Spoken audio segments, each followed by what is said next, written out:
El riesgo de enfermarse gravemente a causa del COVID-19 aumenta con la edad y los adultos mayores son quienes han corrido el mayor riesgo.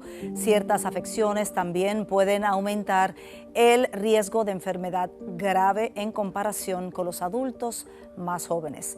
Los adultos mayores tienen además más probabilidad de necesitar hospitalización si contraen el COVID-19. Hoy en Salud COVID-19 vamos a dialogar no solo sobre el impacto en la salud física de los adultos mayores sobre la pandemia o en tiempos de pandemia, también vamos a hablar del efecto emocional, mental y social sobre esta población. Así que para esta conversación del adulto mayor en tiempos de pandemia, hablamos hoy con dos autoridades en este tema, el director estatal de la organización AARP Puerto Rico y la gerontóloga y catedrática del recinto de ciencias médicas, la doctora Vanessa Sepúlveda. José Acarón de AARP inicia la conversación. ¿Cómo se encuentran? Un placer estar aquí contigo nuevamente y con la doctora, que hace tiempo no nos veíamos. Un placer siempre compartir con ustedes.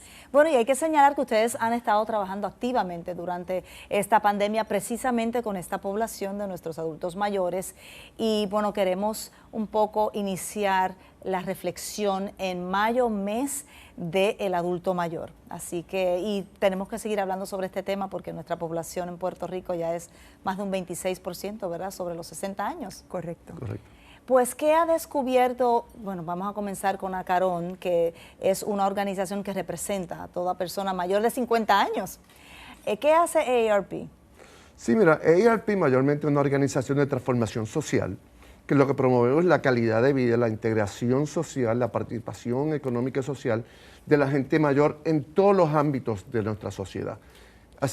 Promovemos política pública, hacemos educación, trabajamos en alianzas, desarrollo comunitario, todo con voluntarios, y ahí pues se nos ha sido bien difícil en este momento de pandemia, como estamos hablando, pues nuestra gente es mayor, no la podemos tirar a la calle.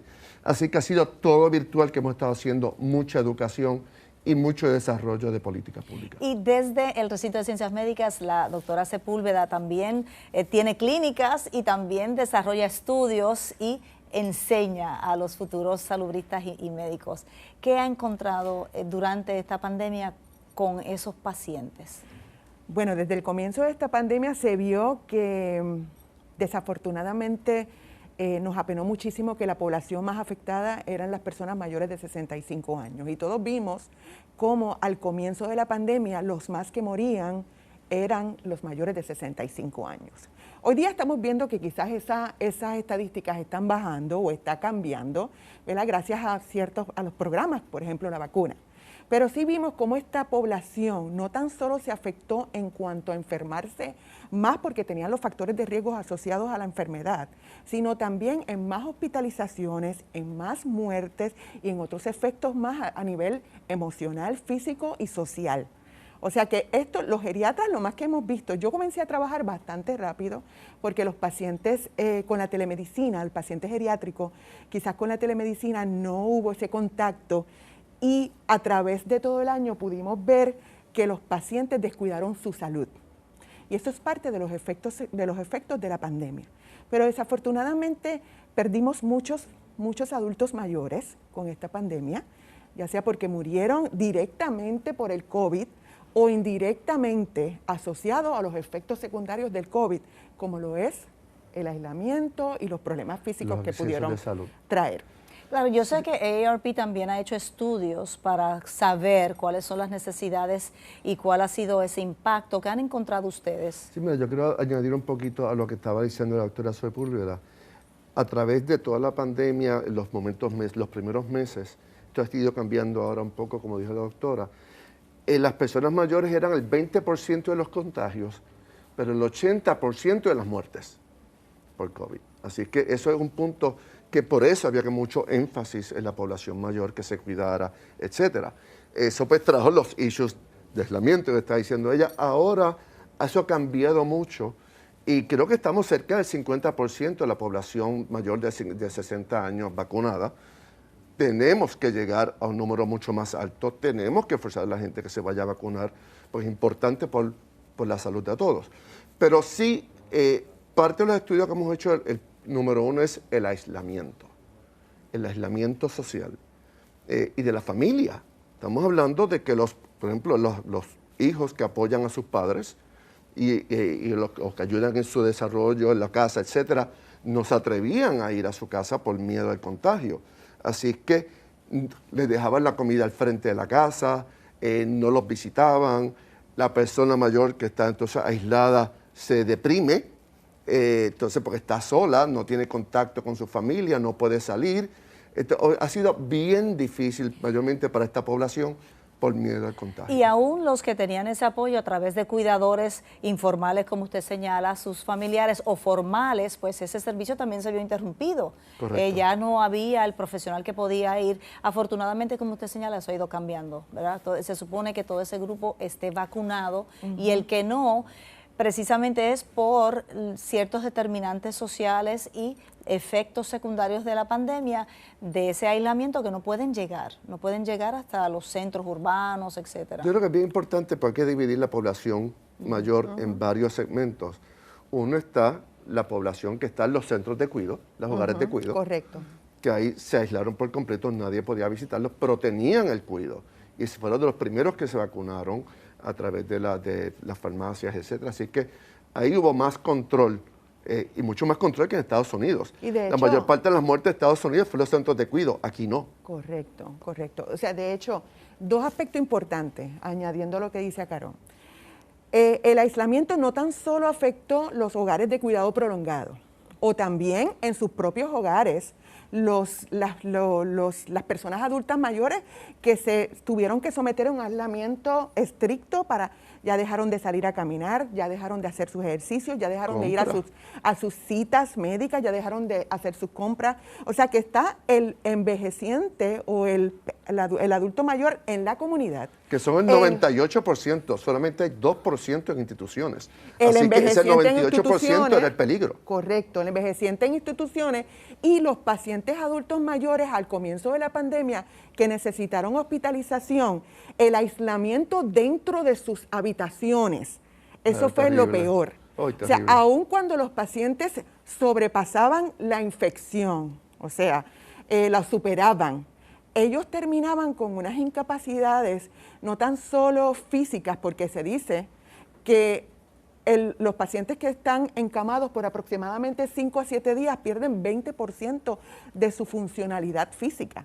O sea que estamos hablando que a pesar de que este adulto mayor pudiera sobrepasar esta enfermedad, las consecuencias de esta enfermedad física, cognitiva, emocional han impactado y los estamos viendo ahora. Por eso, no sabemos si hay sistemas de apoyo ni centros de rehabilitación estructurados para estos pacientes. ¿Verdad? La semana pasada pudimos hablar sobre las terapias respiratorias que se requieren en algunos casos severos de personas que han estado entubadas, pero fíjese, usted acaba de traer la necesidad de otras terapias para este grupo de personas, que es un grupo grande. Ahí deben haber más de 1,000 personas, adultos mayores, que van a necesitar mucho más, que van a necesitar esos sistemas de terapias que no sabemos si existen para ellos de manera estructurada. No, y al comienzo estos servicios requerían que los pacientes fueran COVID negativos. Y muchas veces estos pacientes, a pesar de que superaban la infección, pudieran haber permanecido con esas pruebas positivas por varios meses. Y hubo unos meses que no había acceso a las pruebas. Y entonces, aparte de la accesibilidad de las pruebas que hoy tenemos, gracias a Dios, pero al comienzo de la pandemia no. Así que todo eso lo estamos viendo como consecuencias ahora. Ahora estamos viendo esta persona adulta mayor que necesita intervenciones más directas, ¿ok? Con respecto a las secuelas de esta enfermedad. Aparte de la gran cantidad de personas que murieron por esta enfermedad. Hay un punto importante que dijo la doctora ahí, y es que el acceso, aunque haya acceso a la telesalud y la telemedicina, la gente no tiene el acceso completo a esa intervención médica, a esos laboratorios, a seguir el mantenimiento de sus condiciones crónicas. Esto está pasando ahora como cuando pasó con María, el huracán María. La gente estuvo sin darse seguimiento y mayormente las muertes fueron causadas por condiciones no manejadas, condiciones de salud no manejadas. Ahora vamos a estar viendo, o ya estamos viendo esas consecuencias con la gente que no se ha dado el seguimiento necesario para el manejo de sus condiciones. Claro, porque tenemos que hablar de quizás la falta de acceso a la tecnología para poder tener, ¿verdad?, sus médicos a través de telemedicina. No todo el mundo, en los campos no todos los ciudadanos adultos mayores tienen teléfonos inteligentes o tienen internet en su hogar. Y un punto importante que yo quisiera, para saber la importancia de esto, en Estados Unidos, más de 500,000, de las 500,000 muertes que ha habido, aproximadamente 130, 135,000 muertes fueron en hogares de cuidado prolongado, ¿ok? Y no tan solo porque se hayan infectado del COVID, sino por el aislamiento. Muchos de ellos se deterioraron tanto y tanto y tanto, que murieron no de COVID, sino de isolation, ¿verdad?, del aislamiento, de enfermedades no tratadas, de que sus hijos no iban, ¿ok? Y ahí la implementación de la tecnología pudo haber hecho el cambio en muchos hogares de cuidado prolongado, si así, ¿verdad?, si así lo tenían disponible. Y eso es lo más que vimos definitivamente. Sí, algo de que nosotros hemos visto que va alineado con lo que dice la doctora, oye, lo veo yo entre mi cuerpo de voluntarios, gente que está en sus comunidades sumamente activas, y los veo cuando tenemos las reuniones por Zoom, y tú ves el deterioro. Este periodo de aislamiento social, todo lo que ha hecho es exacerbado todas las condiciones que tenía la persona, y la parte cognitiva la veo que ha ido también a un deterioro enorme. O sea que hay que ver cómo, una vez lleguemos a un punto de normalidad, qué servicios le vamos a dar a esta población urgentemente como una prioridad para poder recuperar algo de todo lo que han perdido durante esta pandemia. Claro, eso es especialmente cierto en el caso de personas que ya están en las etapas iniciales de algún tipo de demencia, correcto, donde ese aislamiento, esa falta de rutina e incluso de actividad al aire libre, pues puede haber acelerado su condición y vamos a tener entonces varios problemas graves de salud pública una vez superada la pandemia. Los índices de depresión mayor aumentaron y más en esta población, y ya se ha estudiado y es evidente que la depresión mayor es un factor de riesgo para desarrollar demencia de tipo Alzheimer. O sea que un problema impacta a otro problema, es un efecto realmente dominó, que no hubo las intervenciones apropiadas, ¿verdad?, porque realmente era un problema de salud pública y una pandemia. Está preparado para esto. No estuvimos preparados. Bueno, y no se ha finalizado. Es una situación en desarrollo que no sabemos, ¿verdad?, incluso qué dirección va a tomar la pandemia. Y yo creo que ahí es lo que falta en la parte de política pública, de salud pública, es qué vamos a hacer ahora con los recursos que están llegando, que se está yendo mayormente toda la parte de vacunación, pero ¿qué vamos a hacer ahora para atender todas estas condiciones que se han creado como resultado de? Claro, y justo ahí es que lo vamos a dejar para la pausa porque vamos a regresar. Ya planteamos el panorama, no queremos ser fatalistas, queremos promover mejores estilos de vida y soluciones. Así que cuando regresemos vamos a hablar de lo que está haciendo AARP, de lo que se está haciendo desde el Recinto de Ciencias Médicas y cuáles son las propuestas de estas dos autoridades en el tema del adulto mayor para una mejor calidad de vida para esta población. Vamos a la pausa y regresamos en breve.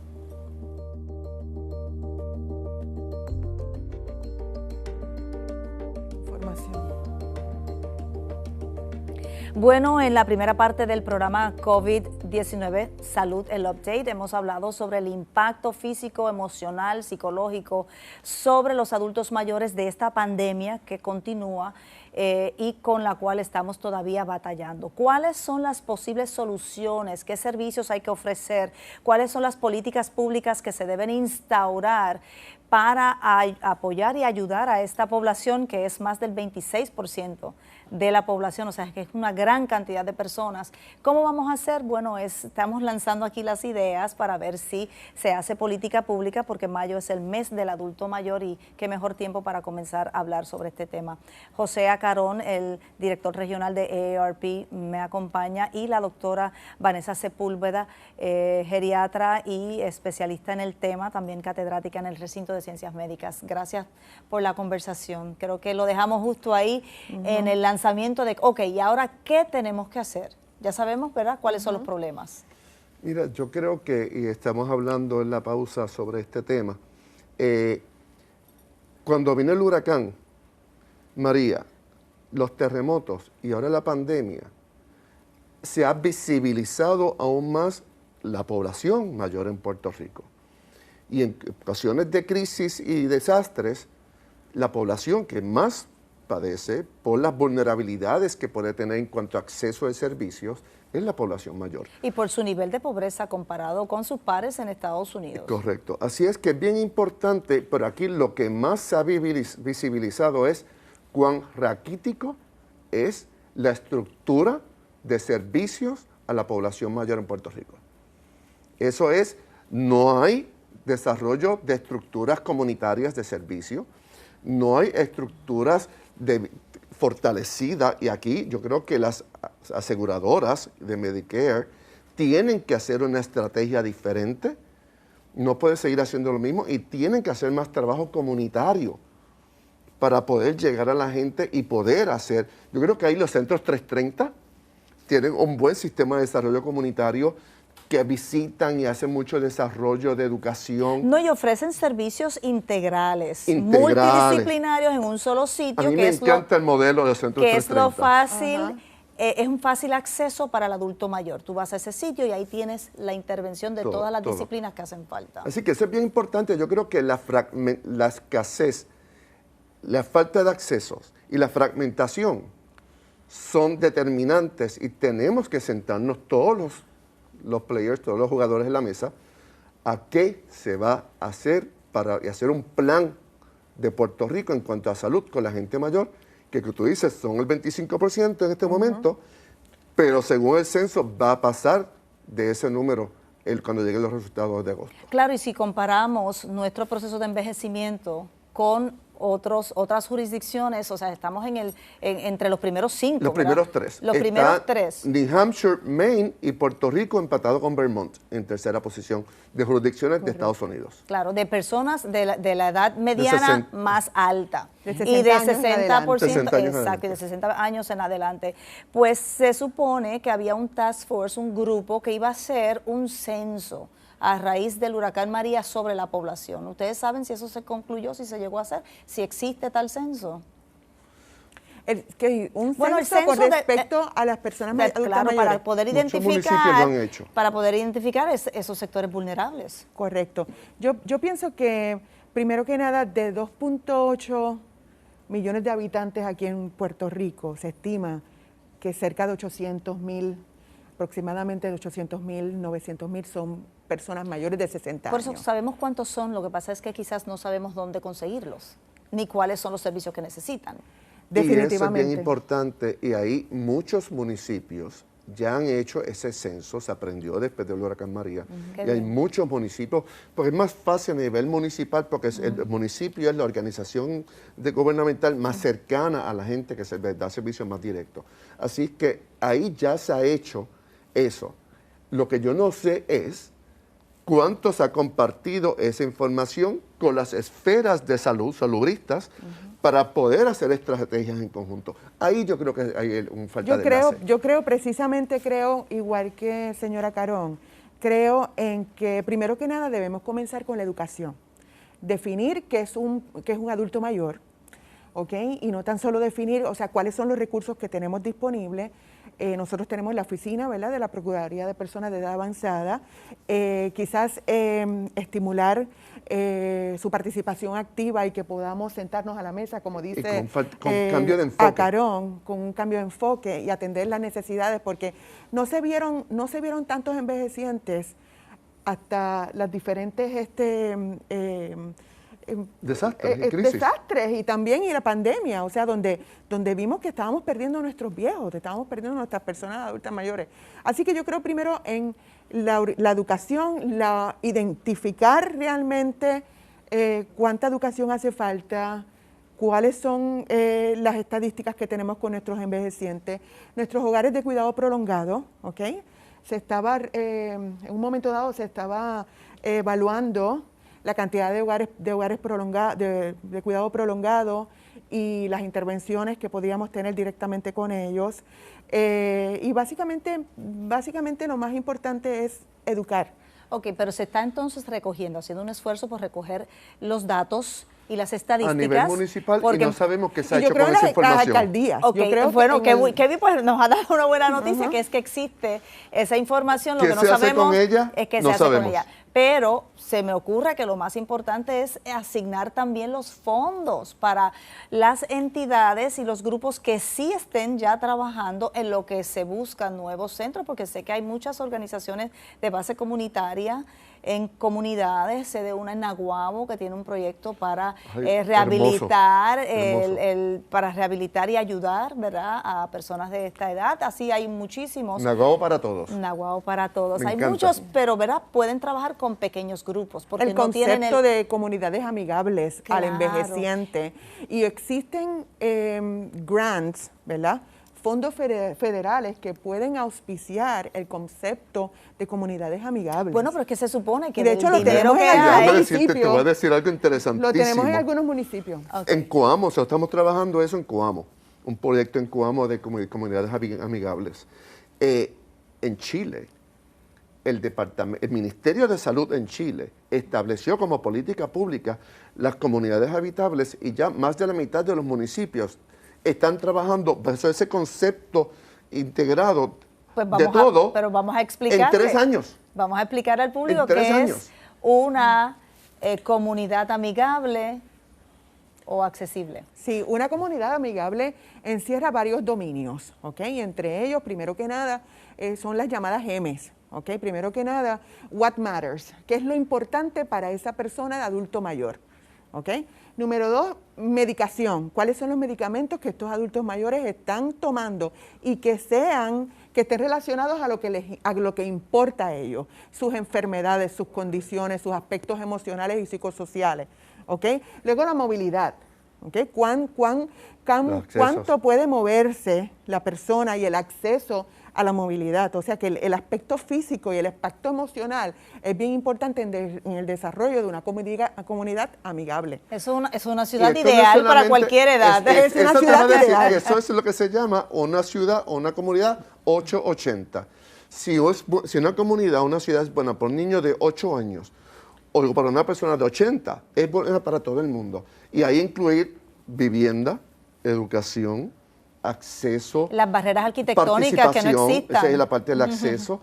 Todo, hay que planificar el envejecimiento de la población en nuestras comunidades, hay que repensar a Puerto Rico, porque esto impacta a todo, fuerza laboral, acceso a servicios, las comunidades, impacta transportación, todo, hay que repensar el país. Claro, y hay que repensarlo desde el punto de vista de la gran riqueza que es esa población de adultos mayores, con la experiencia que traen, la ética de trabajo, en fin, bueno, todo lo bueno que trae esa edad, que todavía son muy productivos. ¿Cómo podemos, verdad, cómo la sociedad puede beneficiarse de incorporar a estos ciudadanos? Y cómo podemos estimular un un envejecimiento exitoso, activo, exitoso, un envejecimiento saludable. No necesariamente, exacto. Para todas las generaciones, claro.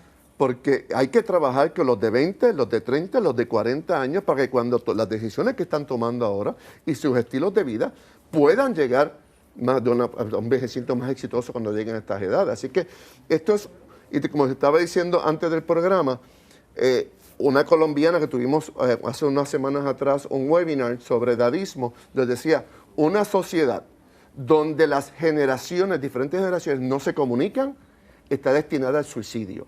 Y esa es la integración que tenemos que buscar en nuestras comunidades y en todas las iniciativas, participación de todas las generaciones, todo el mundo. Ese es el nuevo enfoque que tenemos que tener en el país. El envejecimiento exitoso comienza desde edades, ya se habla que, por ejemplo, la demencia ya se puede ir desarrollando desde la adolescencia. 30 años, 40 años antes se puede dar este tipo de problemas. Y yo quiero aprovechar que aún todavía hay envejecientes que se han quedado en la casa. Yo creo que ya pueden identificar, asistir a sus médicos, hacer sus pruebas de cernimiento, vacunarse. Todavía quedan adultos mayores sin vacunarse. La mitad. O sea, esa es la primera pregunta que yo hago cuando entran a mi oficina. Se está viendo los números del periódico esta semana, la mitad. Eso es inverosímil. O sea, solamente no llega ni al 50% de nuestros adultos mayores de 65 años que se estén vacunando. Claro, es la población más vacunada. Y estimular también a los jóvenes, que son los agentes de contagio mayor, que se vacunen. Para proteger a esos Para adultos proteger. mayores. O sea, tenemos 35 millones de 65 años o más, personas de 65 años o más que en Estados Unidos se han vacunado y han tolerado. Y una buena noticia, los adultos mayores toleran mejor la vacuna que los mismos jóvenes. O sea que no todo es que los envejecientes son los más frágiles, y no, son los mejores que respondieron en efectividad y en eficacia. Bueno, antes de concluir, algún número, algún lugar a donde la persona interesada en el tema, que el adulto mayor que se haya entusiasmado con poder tener acceso, ¿verdad?, a información y a recursos, ¿dónde se puede comunicar en el recinto? Bueno, en el recinto se puede comunicar al 758-2525. Se puede comunicar a nuestro cuadro, puede comunicarse con nuestro Departamento de Medicina Interna y Geriatría. Y también se puede comunicar al 787-266-2562, que es nuestra clínica. ¿Y en AARP? Yo diría que vaya a nuestra página de Facebook. En este momento estamos todavía remotos, así que nuestros teléfonos de la oficina no están. Así que es importante, vaya a la página de Facebook, envíenos un mensaje. Ahí tenemos muchísimas grabaciones de muchos temas interesantes de educación en la comunidad, de educación de salud, de parte financiera, de comunidades, desarrollo, de todo. Así que importante que la gente vaya y nos envíe un mensaje que vamos a contestarle. Claro, y lo tienen en español. Y todo en español, todo en español. Qué bueno. Y si a usted no le dio tiempo de anotar, no se preocupe, que el programa también lo colocamos en las redes sociales, lo puede buscar bajo la página de Facebook de Noti6 360, entonces ahí lo puede anotar también. Y también te recuerdas que te dije que estamos lanzando, ya para el mes que viene tendremos los resultados de la encuesta sobre cuidadores en Puerto Rico post pandemia. Así que información que vamos a poder compartir con ustedes de cómo se han impactado los cuidadores en esta época de pandemia. Bueno, la conversación apenas comienza. Tenemos mucha tela por donde cortar. Queremos aportar a este tema, en particular aquí en Noti6 360 tenemos una gran afinidad con nuestros adultos mayores, así que le pedimos que nos siga en todas las redes sociales y que además siga el programa COVID Salud Update. Será hasta el próximo lunes en la repetición del programa a las 9:30 de la noche. Hasta entonces. Buenas noches.